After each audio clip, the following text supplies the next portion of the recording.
Maayong adlaw mga kapayag, Luzon, Visayas, Mindanao, and all over the world. Karong adlaw amo na usab i-share ninyo ang amo ang preparation para sa among paniudto. Tada! Here's na my very own pichay, beef pichay with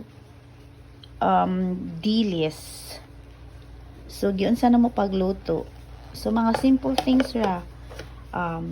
Usa ka pichay like this, usa ka ani nga pichay, and then slice of red onions, then hurot na akong garlic, and green mangoes, of course, this one, and of course corned beef, as well as dilis.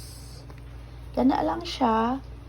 And then you fried it separately, like unahon nimo ang pichay. Next imo siyang kuhaon na unon, and then imong gisalon gihapon ang tanan nga mga lamas like sibuyas, garlic, and of course the mango. So i-separate nimo siya. Then after i-separate sad nimo og fry ang imuhang beef. If naka chorizo, pwede sad.